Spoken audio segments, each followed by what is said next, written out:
Let's imagine that you and I were about to make a dinner together.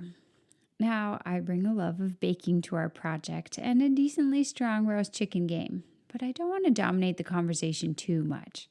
Let's make roast chicken and vegetables, I say, and cookies. Your face falls a little. Oh, I say, but you can choose which vegetables we roast and what kind of cookies. I have M&Ms and chocolate chips.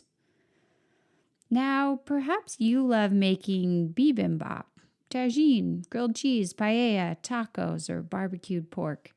Maybe you've got 3 Ottolenghi cookbooks in your bag and you're about to suggest a Middle Eastern buffet followed up by your incredible raspberry jam donuts. Possibly you spent a year in culinary school before I knew you, and your artisan pizza was legendary among your college friends.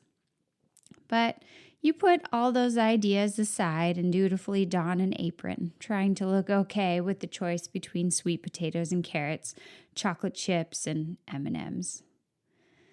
But what if? What if I had started the conversation by showing you everything I had in my kitchen, including my rainbow shelf of cookbooks, and asked you what you'd like to make and how I could help? How would that be different? Agency is a key word when it comes to education, but it's easy to underestimate its power and think of a few small choices as agency for our students. Today, in our continuing conversation, the second in our series on evolving education design, I want to think bigger and wider. How can we give our students more agency in the classroom, empowering their creativity? Just like last week, I want to draw your attention to the large free resource kit on designing your creative classroom that is waiting for you in the show notes. I will be referencing things that are in there today, so please go ahead and grab this free resource and let's go. Welcome to the Spark Creativity Teacher Podcast, a podcast for English teachers looking for more creativity, more engagement, more joy.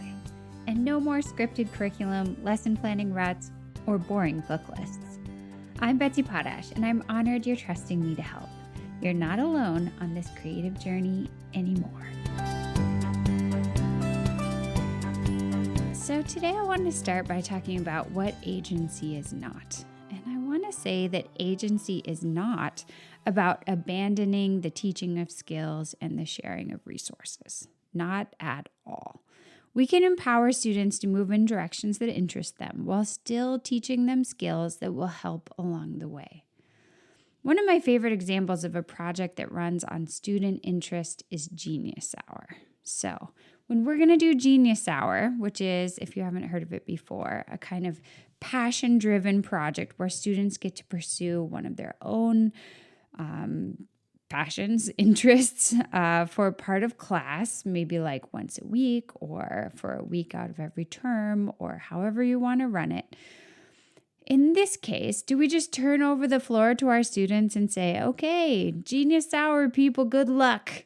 I'm empowering you with agency.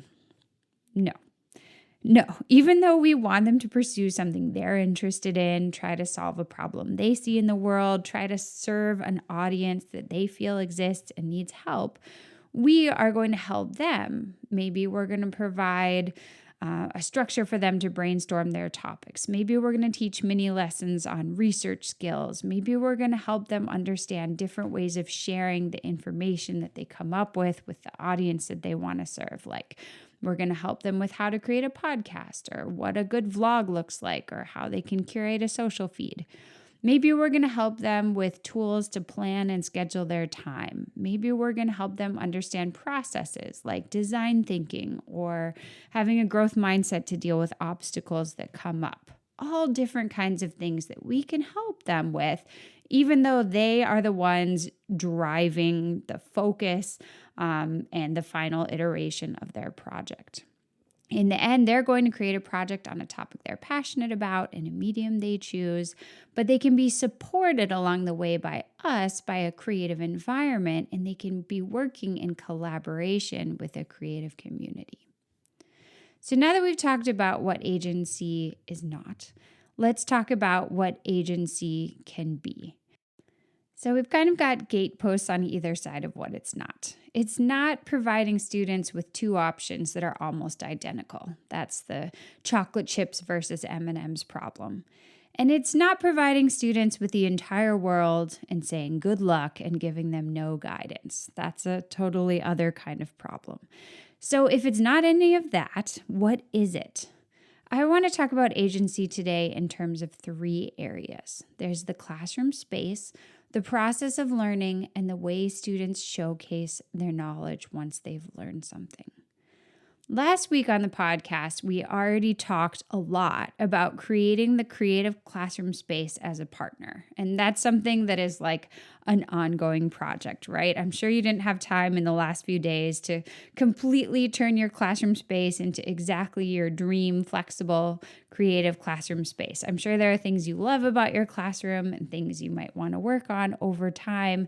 And that is a continuing project. But we talked about having flexible displays, having a variety of resources that can be used in different situations, and thinking flexibly about seating arrangements and seating assets that can help students curate what they need in terms of a work environment, in terms of the resources that will help them learn, in terms of them feeling a sense of agency over the space that they learn in.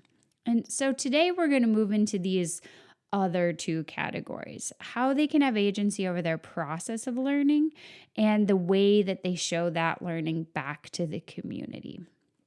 So let's start by talking about agency in the process of learning. Whatever you teach and whatever unit you're in, there's a solid chance that there are ways you can give your students agency over the process of their learning right now. So let me give you a bunch of examples, and you can sort of be flagging the ones in your head that feel like they would fit with what you're doing right now or what you're planning next.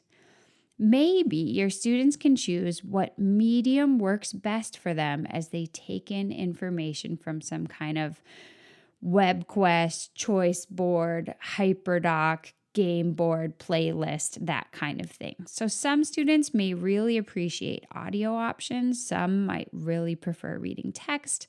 Others love seeing imagery and murals and paintings and captions that go along with that. Some really are going to appreciate video. For myself, as I'm learning, I very often really appreciate audio because it fits into my life. And so I feel very soft spot for students who don't want everything always in text because I myself prefer to learn with audio. Another thing that you might let students choose is what note-taking method helps them best to remember new information and connect the dots on their learning. So some kids are going to prefer headers and bullet points, very traditional modes of taking notes. Some kids might like to do idea maps. Some kids might love sketch notes. That can be up to them, right? You can show them different methods. You can let them model for each other. If you've got a kid who's great at bullet points and another one who's great at sketch notes, you can have like a little gallery and talk about the different benefits. And then you can let them choose, at least some of the time, what works well for them. Another thing you can give them agency over is which pieces of similar content draw them in, interest them most. In English, that's often going to look like what book to choose in choice reading, what book to choose in book clubs, which poem they read for an analysis activity. If you want all your students reading and analyzing a poem in some certain way to learn some certain skill, chances are they could practice that analysis and develop that skill with any number of hundreds of poems, right? Maybe they could choose one by a poet that they want to explore, that they're really interested in. Similarly, you could do something like that in a short story unit. You could really open it up and say like, hey, these are 10 short stories that I think are really great, and I want you to read 2 of them. And right away, they have agency. They can go toward an author that they're interested in, or a topic that they're interested in, or a style. Maybe they're creating documentaries in class and they want to examine a mentor text. You could look at a lot of different mini documentaries, right? Maybe they're interested in bees. Maybe they're interested in fast food. Maybe they're interested in borders. I don't know. There could be many things. These are similar pieces of content, mini documentaries that you want them to study as a mentor. But if they have that agency over which one they choose, that is going to make them feel more ownership over their learning. Last example, maybe you're trying to get them to learn about the writing process and how professional writers write, and you can provide them interviews with a few different authors. Maybe they want to learn from Reina Grande. Maybe they want to learn from John Green. Maybe they want to learn from Jason Reynolds. Like, that's all valid. And they will have their reasons and they will learn things if they choose the one that's interesting to them. Okay, another way that students can have agency on a very daily basis, and this is something that would have meant a lot to me as a student, in which I did not feel like I had choice over that often, and that is when to work collaboratively and when to work alone. When they feel ready to have an idea partner and brainstorming for a project, when they feel ready to have an editor, when they want feedback and what kind of feedback they want. All these elements of the collaborative process. Now, there may be times when you think it's really important for them to work with a group because they need a lot of perspectives and it's a huge project and you need a lot of kids collaborating. Great. Everyone needs to work on that sometimes. But also, I think we all have our patterns, and maybe you realize that you provide a ton of group work or you provide a ton of solo work. And some of your kids would really benefit from the opposite, right? They have a different style than you. And so maybe you can say like, hey, you can choose. Feel free to unpack this poem with a partner or a small group, or feel free to unpack it on your own. And that gives them that agency in a very simple way.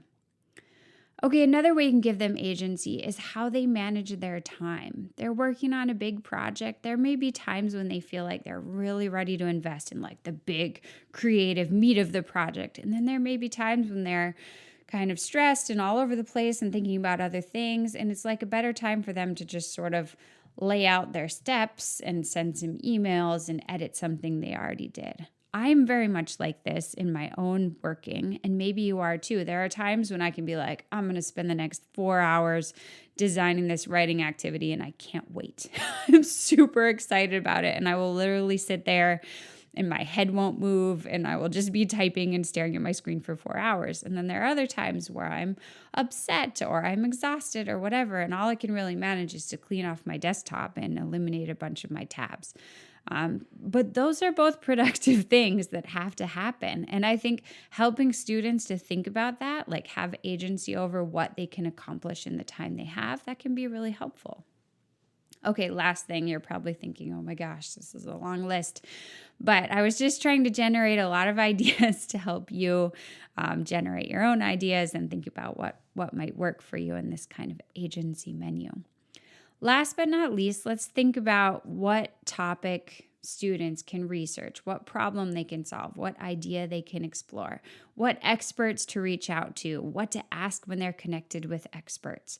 These questions are something they can very much have agency over, right? You can teach research skills, you can teach brainstorming, you can teach problem-solving processes, and then the good writing and the good citation skills that will back that all up, and the interviewing skills and the critical literacy when it comes to media skills, no matter what they're researching, no matter what problem they're trying to solve, right? And so when you form a research unit or an inquiry unit, like think about how am I going to give students agency so that they will have more ownership and interest.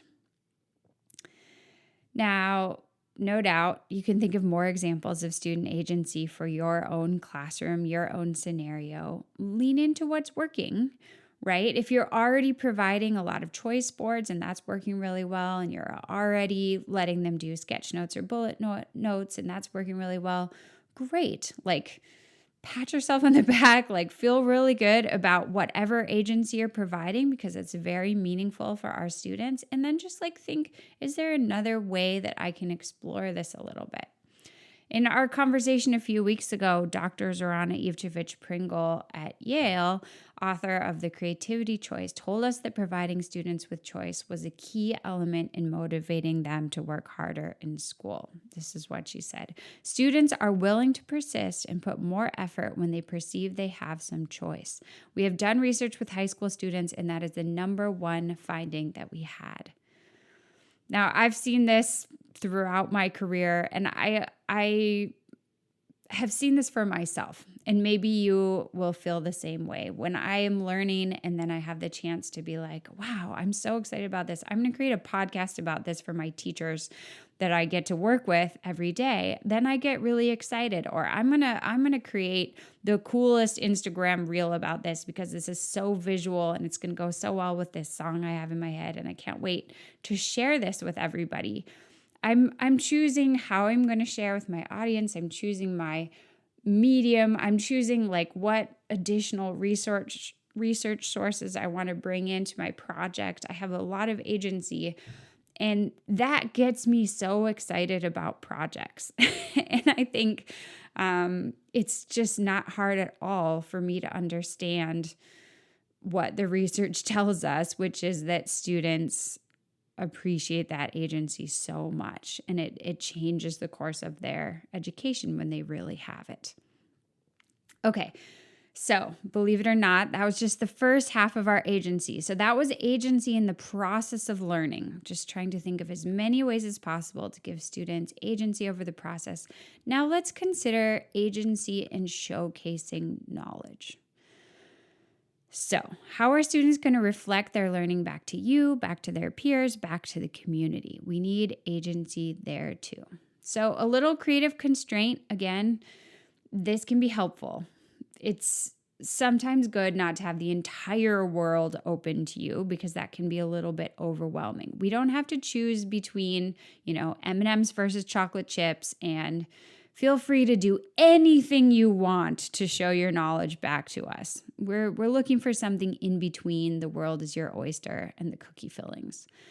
So let's start by thinking about categories, right? One way that students can have agency over how they showcase their knowledge is in the medium, okay, or the genre or the mode. I can't quite figure out the difference. I feel like they're kind of used interchangeably, or the media.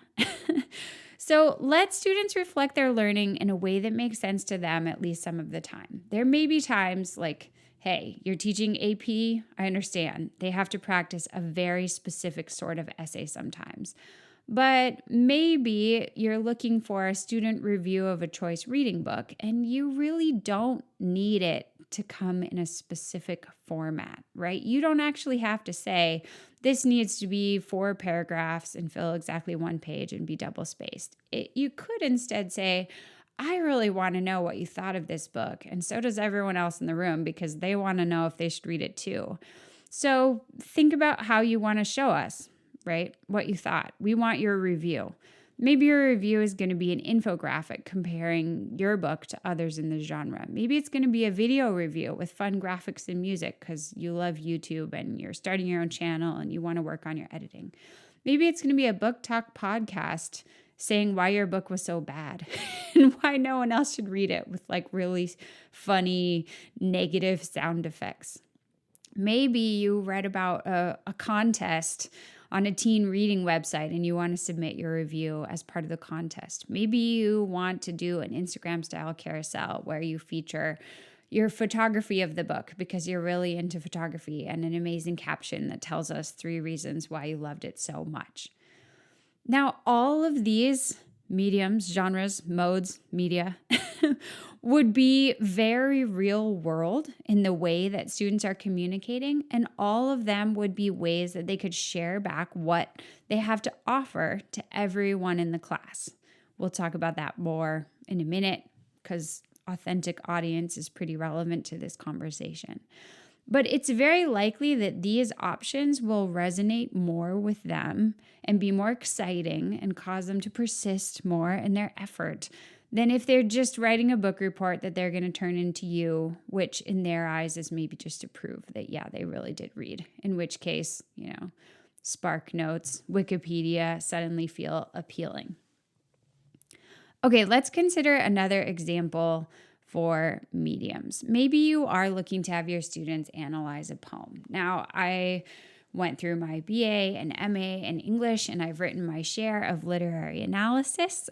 I have analyzed poems in my critical writing, but I've also created a poetry blackout as a way to analyze poetry. I've created a poetry illumination. I've created a poetry house.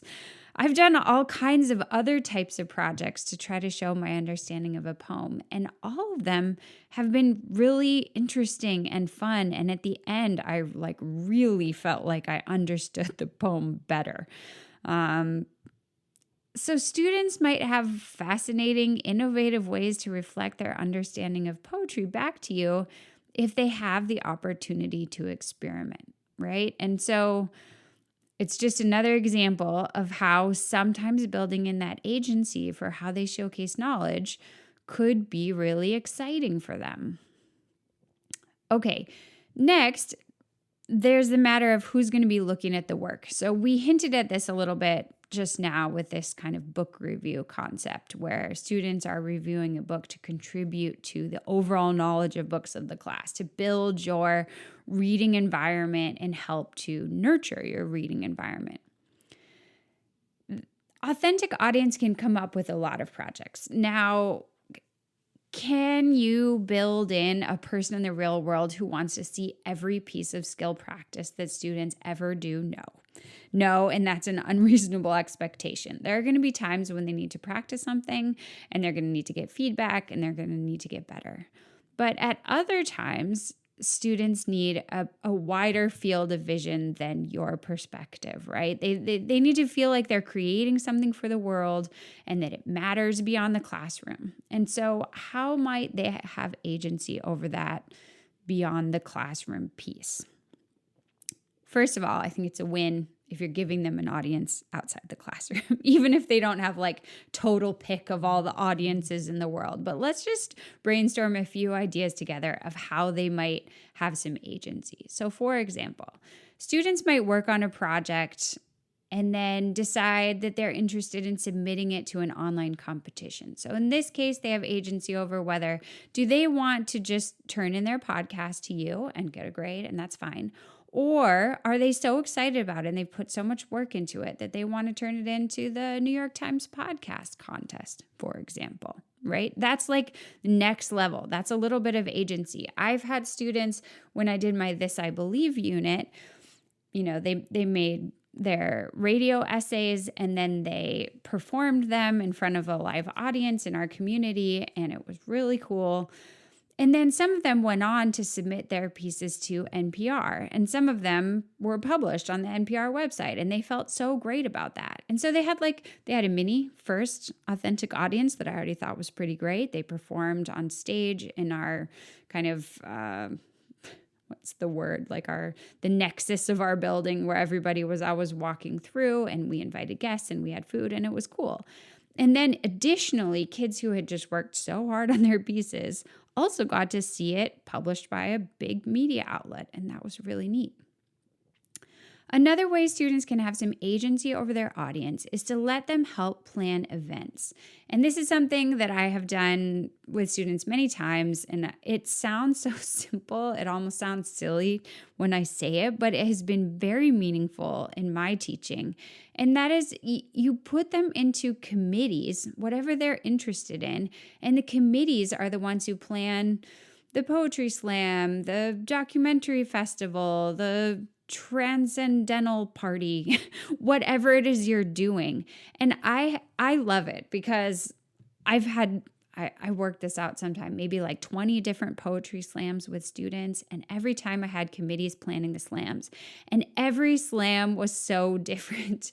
And students got to decide, did they want to work on the media for the poetry slam? Did they want to create the program and take photos at the event, which they would publish in some way back to the community? Or did they want to be in charge of judging and reaching out to guest judges and hosting the guest judges? Did they want to be in charge of ambiance, in which case they were going to choose the space where we would have our slam. They were going to set up the space, figure out the lighting, figure out food if they wanted to have food, figure out like intro music. Did they want to help run kind of the MC, which is really special, having a student MC the event instead of me? It also takes a lot of pressure on me and off me and makes it easier for me to give feedback to students along the way. All of these things created like such different poetry slams. And I could talk to you about like the poetry slam that was in the library where everyone had their own burrito that they had ordered. And it was so fun. I could talk to you about the poetry slam that was like in this beautiful garden outside of a building across from my classroom, and they had set up chairs, and it just felt so lovely with flowers all around us. I could talk to you about the poetry jam that we had in the auditorium with chocolates and just interesting, just so fun to see how students would design the event instead of me. Also so busy, right? I was so busy. You're so busy. It's not easy to plan a really special documentary festival. But if you get 40 students across your 2 different sections working to create a really cool documentary festival, it's going to be really cool, right? You give them time in class to meet, they plan it, they invite guests, they invite judges, they create posters to advertise it around campus. It's really special. Okay.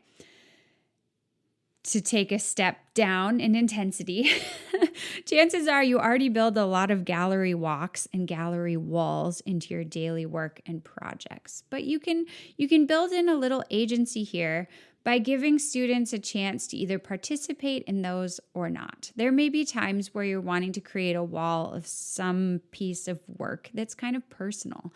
And you can give students some agency by saying, hey, I would love to display everybody's pieces. Please submit your piece if you want it displayed, if you're comfortable with having it displayed. That's just like a little bit of agency over, hey, was this too personal for you, or are you willing to share it with the community? And that's a nice little tweak. Another way to give students agency over audience has to do with peer editing. And this is something I hadn't really thought very much about until recently when I read Felicia Chavez's book, The Anti-Racist Writing Workshop. And I found her main premise so interesting that a lot of times when a student shares a piece of work and people are giving feedback, whether it's me, whether it's their peers, even if they have kind of a guiding handout that says like, circle 3 things you don't like, compliment 3 things you do like, etc., it's pretty easy for personal taste to rule the day. It's like, hey, well, this is my writing style and my aesthetic, and I might like yours, but also I might not. And I might say why I don't like it. And that might actually be really damaging to your willingness to take creative risks, your confidence in yourself, your unique voice, your amazing everything that you're bringing to the table in this piece of writing. And if a student is trying something new in their writing or their project, and they work with a peer who doesn't like it for whatever reason, and that peer projects that dislike in sort of weak compliments and harsh criticism and red pen all over the draft, that is not good, right? That is clearly not great for the risk taker, creative innovator, writer with a fresh voice who's trying to do something new. And so Chavez suggests, what if the student has a chance to say what they want help with and has some agency over this whole peer editing process? Like, hey, I really want help with the introduction. I feel like maybe the second and third sentences are kind of muddled. I'm not sure if my idea is getting across. What do you think?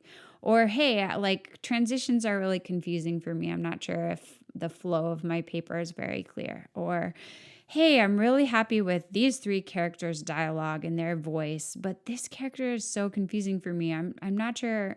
I can't decide how she should react after her father dies. And like, I feel like this paragraph is really awkward. What do you think? This looks very different than did you like my writing? Please, fingers crossed. I'm really nervous. Right? That's a very different thing. And it gives a lot more power to the writer, the project creator, the creative student who's trying something, and less power to the editor. The editor is now like the partner, the bolsterer, the helper, and isn't that great? So I think this is really worth thinking about a lot. Okay, finally, build audience, since we're talking about audience, into the design process of projects. When you're creating curriculum, let students think about who they're creating for and how they're going to want to share what they've made at the end of the project. So this is kind of a general thing with your curriculum design. For example, if they're creating a research infographic and they decide their topic is going to be global warming, how to fight global warming on the local level, and they're going to present a bunch of ideas, where might they want to send that infographic, right? Do they want to tape it in the bathroom stall in the English wing of your high school so that as many students as possible will see it?